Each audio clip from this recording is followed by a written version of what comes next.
রবিবার ছুটির দিনে ক্ষোভে ফেটে পড়লেন ব্যারাকপুরের মামুদপুর এলাকার বাসিন্দারা। বড়ার মোড়ে গাছের গুঁড়ি ফেলে বিক্ষোভ দেখালেন তারা। দীর্ঘদিন ধরে বেহাল রাস্তা নিয়ে নাজেহাল মামুদপুরের মানুষ। তাদের অভিযোগ, পঞ্চায়েত প্রধান বদলের পরেও রাস্তা সারাই হচ্ছে না। শীত গ্রীষ্ম বর্ষার সারাক্ষণ রাস্তায় জল জমে থাকে। এর জন্য এলাকার 4 প্রভাবশালী তৃণমূল নেতাকে দায়ী করছেন স্থানীয়রা। তাদের দাবি, ওই 3 প্রভাবশালীর মধ্যে একজন পুকুরের জল রাস্তায় ফেলেন, বারণ করলেও শোনেন না। এতে এলাকার ব্যবসায়ীদেরও ক্ষতি হচ্ছে।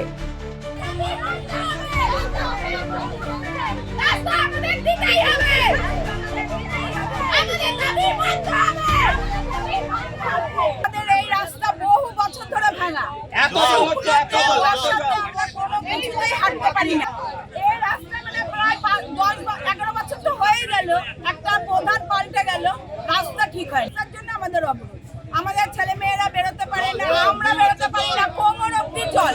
তারপর লোকেরা ব্যবসার জন্য পুকুরের জল ছাড়ে, আমরা শুকনো রাস্তা পাই না। আমাদের কথা দিতে হবে, লিখিত দিতে হবে, এই রাস্তা সারিয়ে দেবে। আমাদের বাড়িতে একটা লোকজন আসতে পারে না, আমরা নিজেরা ভালো জামা কাপড় পরে বেরোতে পারি না। আমরা এত কিছু সহ্য করবো না, আজকে আমাদের কথা দিতেই হবে।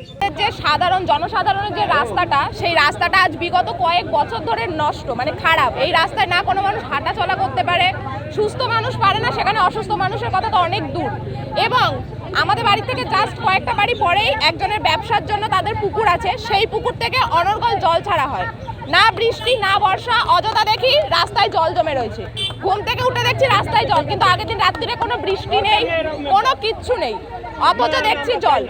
বৃষ্টির জলের কথা তো বাদই দিলাম, আমাদের এই এলাকাটা এতটাই নিচু, যে জন্য পার্শ্ববর্তী এলাকার যত জল, সমস্ত জল আমাদের এলাকাতে এসে পড়ে। কি চাইছেন কি আপনারা? আমরা একটাই জিনিস চাইছি, এই রাস্তাটা ঠিক করা হোক এবং এরকম আমাদের মতন ঠিক যেখানে যেরকম যা রাস্তা আছে সব রাস্তাই ঠিক করা হোক। আমাদের মতন আরো সাধারণ মানুষের অনেক সমস্যা। থেকে রাস্তা দিয়ে এখানে নেতা বাড়ির সামনে ছিল, প্রধান ছিল, তাদেরকেও বলা হয়েছে, কিন্তু তারা কোনোদিন আমাদের রাস্তায় আবার ওনাদেরই পুকুর আছে, ওনারাই আবার জল ছাড়ে রাস্তাটাকে পুরো ভর্তি করে রেখে দেয়। কেন করবে? ওদের কি আইন আছে যে পুকুরের জল রাস্তায় ফেলার?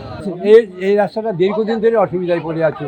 একটুখানি জলের রাস্তাটা ডুবে যায় এবং এই এলাকার যে পুকুরগুলো আছে, পুকুর থেকেও জল ছাড়লে রাস্তাটা ডুবে যায় এবং বড় বৃষ্টি হলে তো কোনো কথাই নেই, এই পর্যন্ত জল হয়, হাঁটুর উপরে পর্যন্ত জল হয়। রাস্তাটার জন্য আমরা অনেক উপরে নেতৃত্ব জানিয়েছি এবং শিগগিরই হবে বলে আমাদের প্রতিশ্রুতি দিয়েছি।